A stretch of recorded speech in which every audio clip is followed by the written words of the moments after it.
This is the entrance to a sacred native river. Salish shamans with senses. This place gives me the creeps. Oh! The aspirin's gonna help. No!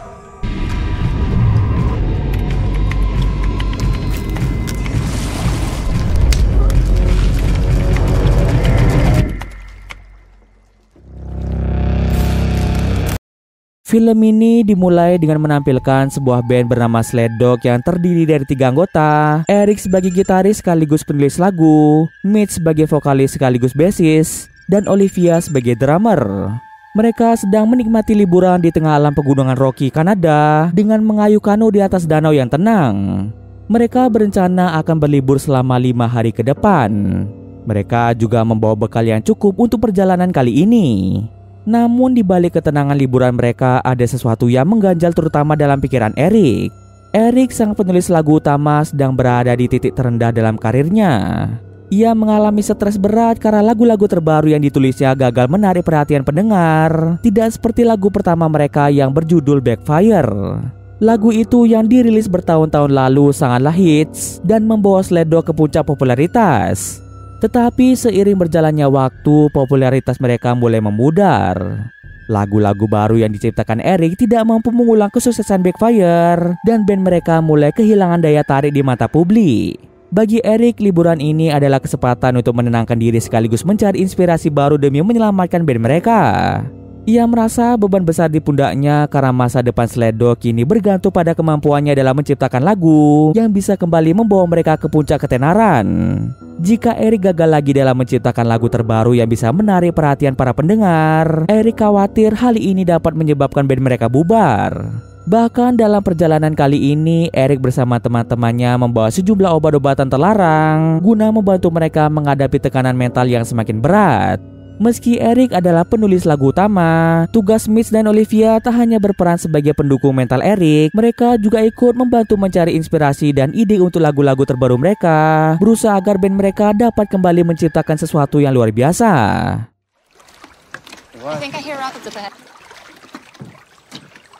Di tengah perjalanan mengayuh kano, mereka bertiga secara tidak sengaja bertemu dengan sekelompok warga lokal yang sedang berkemah dan menikmati keindahan alam. Mereka terdiri dari April, Nikki, dan Ashley.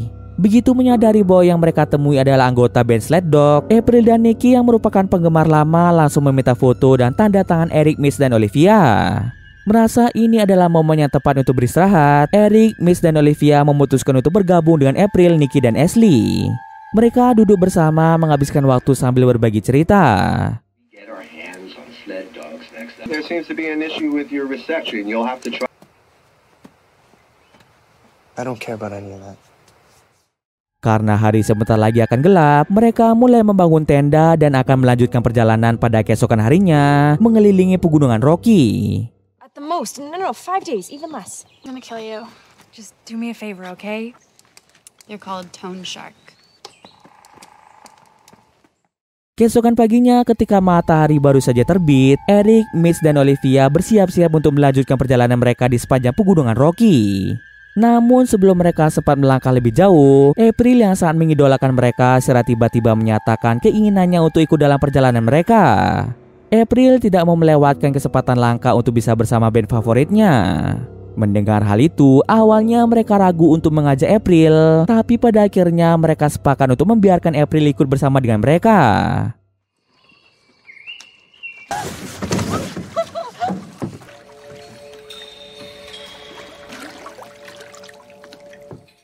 Sepanjang perjalanan, mereka berbagi cerita tentang pengalaman hidup masing-masing.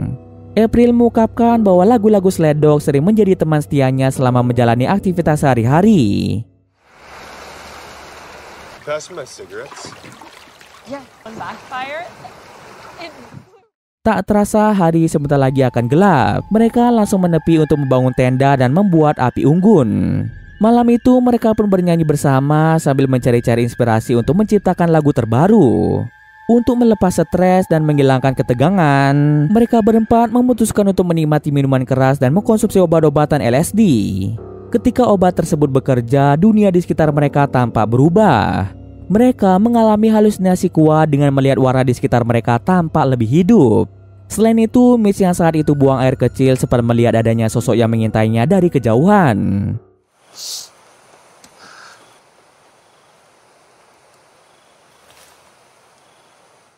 Mitch menganggap mungkin apa yang dia lihat adalah bagian dari obat LSD yang ia konsumsi. Mitch berupaya menenangkan diri, meyakinkan dirinya bahwa itu semua hanyalah ilusi akibat efek dari obat yang mereka konsumsi. Selain Mitch, Eric juga mendengar suara langkah kaki dari arah hutan.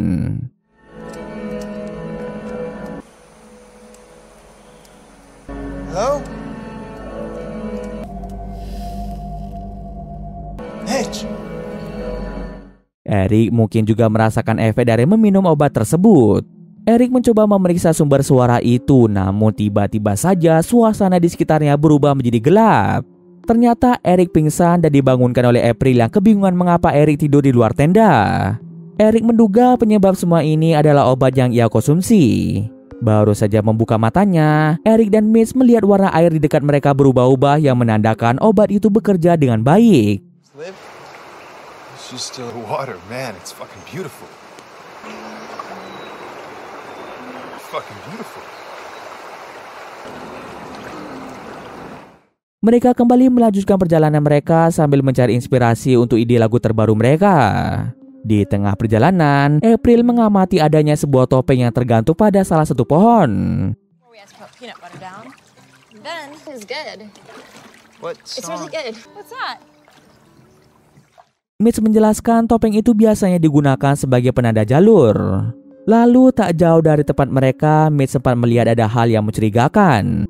Mereka pun terpaksa menepi dan mengikuti kemana perginya Mitch. Sampai tibalah mereka di tempat aneh yang membuat mereka seketika merinding.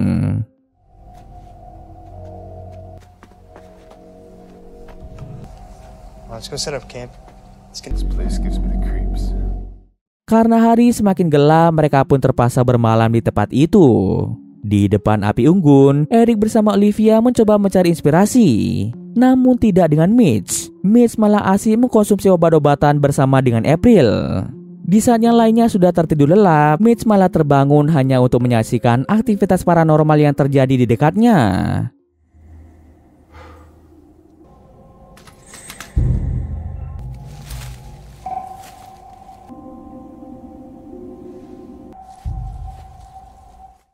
Keesokan paginya, Eric dan Olivia yang bangun lebih awal mulai membereskan barang-barang mereka. Olivia kemudian membuka tenda Mitch hanya untuk membangunkan Mitch dan April. Akan tetapi, Olivia terkejut saat menatap ke arah April yang duduk di dalam tenda dengan tangannya memegang kepalanya, sementara Mitch tidak ada di dalam tenda tersebut. April mengeluh kepalanya sakit dan ia meminta obat untuk meredakan rasa sakit tersebut. Sementara itu, Eric mulai mencari keberadaan Mitch. Tak jauh dari tenda, ia menemukan Mitch dalam keadaan bengong, menatap kosong ke arah pepohonan. Ketika Eric mendekat, Mitch menjelaskan dengan suara pelan bahwa ia mengamati sosok misterius yang berdiri di balik pepohonan, menatapnya dengan tajam. Eric berupaya menenangkan Mitch, meyakinkan bahwa semua ini mungkin disebabkan oleh efek obat yang dikonsumsi oleh Mitch.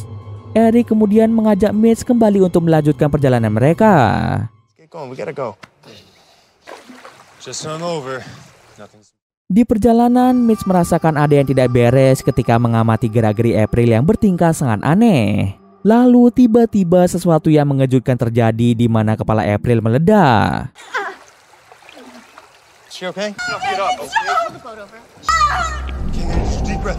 Try to relax. Sure she's okay? Look, she's fine. Really. Tak tahu apa yang terjadi pada April, mereka terpaksa menepi hanya untuk merenungi apa yang baru saja terjadi. Situasi ini jelas merupakan keadaan darurat dan rasa cemas semakin menyelimuti mereka, terutama karena mereka tidak tahu apakah April masih dapat diselamatkan atau tidak. Mitch bertanya kepada Eric apakah jalan raya masih jauh. Eric berusaha memperkirakan jarak yang harus mereka tempuh untuk bisa sampai ke jalan besar. Eric menjelaskan mereka akan sampai di jalan besar dalam waktu maksimal 3 hari dengan perahu kano. Meskipun Eric mempertimbangkan opsi berjalan kaki sebagai alternatif yang lebih cepat, ia menyadari bahwa itu akan menguras tenaga mereka lebih banyak. Hutan yang lebat dan medannya tidak rata membuat perjalanan mereka menjadi sulit dan sangat beresiko. Ditambah lagi mereka harus menggendong tubuh April yang tentunya akan menghabiskan banyak tenaga. Meskipun mereka membawa peta sebagai panduan, tidak ada jaminan perjalanan mereka akan berjalan mulus. Akhirnya mereka pun sepakat untuk kembali menggunakan kano dan mengikuti arus sungai dengan harapan perjalanan di atas air akan membawa mereka lebih cepat sampai ke jalan besar. Namun sebelum berangkat, mereka memilih untuk bermalam di tempat itu. Eric yang bersiap untuk tidur tiba-tiba terkejut saat melihat sosok misterius yang menyentuh tendanya.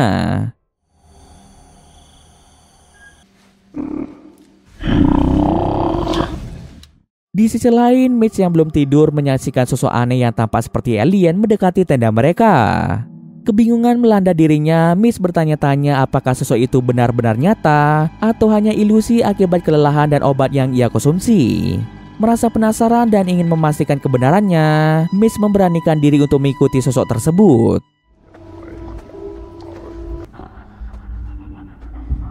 Hello?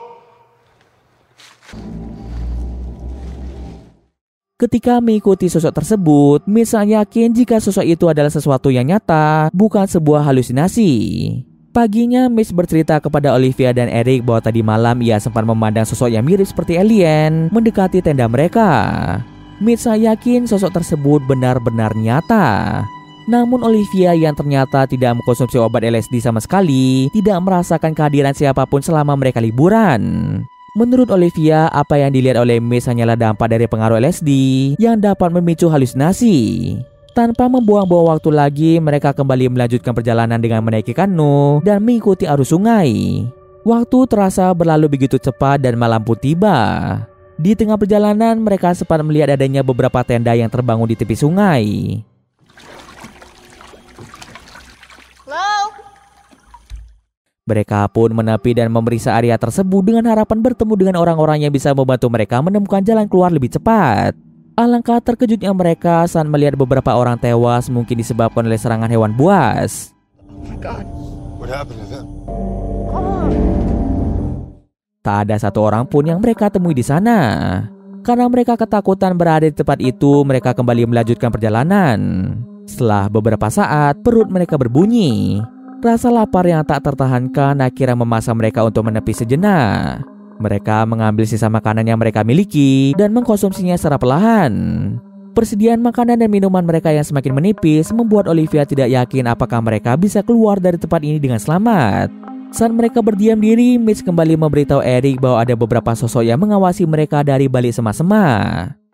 Cold hot dogs and soggy buns. This one watching us. Can you see it? Setelah makan malam selesai, mereka yang hendak melanjutkan perjalanan tiba-tiba dikejutkan dengan sosok yang menarik Olivia masuk ke dalam hutan. Mitch dan Eric kehilangan jejak Olivia karena saking gelapnya hutan.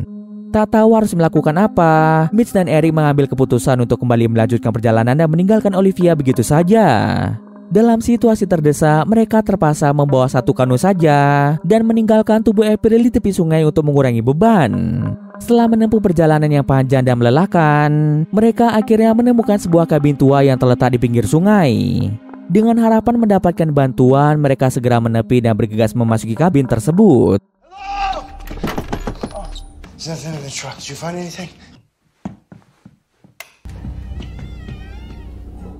Namun ketika memasuki kabin, ternyata kabin itu kosong dan tidak ada orang di dalamnya.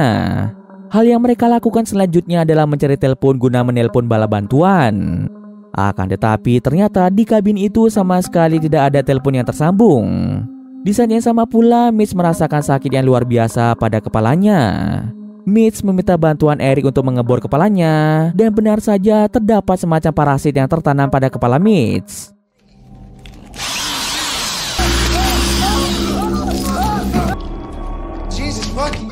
Setelah parasit itu dikeluarkan dari dalam kepala Mitch mulai merasa lebih baik. Menyadari di luar kabin terdapat mobil yang mungkin bisa mereka gunakan, mereka berdua sepakat untuk mencari kunci mobil terlebih dahulu. Mitch memutuskan untuk mencari kunci di dalam kabin, sementara Eric mengambil inisiatif untuk memeriksa ke dalam mobil tersebut, berharap Eric menemukan kunci mobil.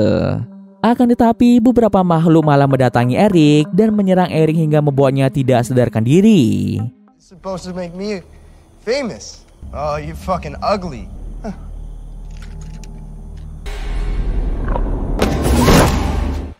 Sementara itu di dalam kabin, Mitch sekarang menjadi target dari makhluk-makhluk tersebut.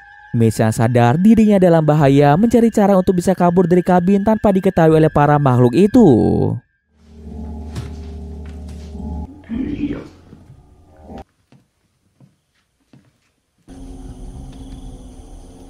Setelah berhasil keluar dari kabin tanpa diketahui oleh mereka, Mitch berlari secepat mungkin untuk menjauhi kabin.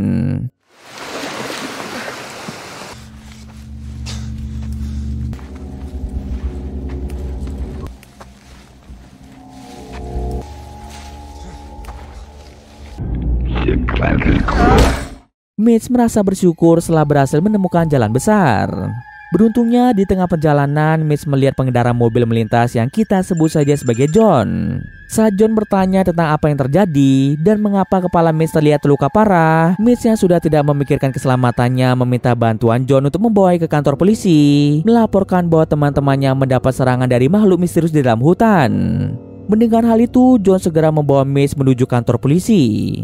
Tetapi beberapa meter ke depan, John terkejut saat melihat adanya kecelakaan parah. Pandangan mereka seketika terfokus pada mobil yang hancur dan beberapa orang terlihat tergeletak tak bernyawa di sekitar lokasi kecelakaan. Mitch ketika merasa syok saat dia mengenali sosok-sosok yang tergeletak di jalan yang ternyata mereka adalah Eric dan Olivia. Dalam keadaan bingung, Mitch mulai mengingat-ingat kembali kejadian yang sebenarnya terjadi.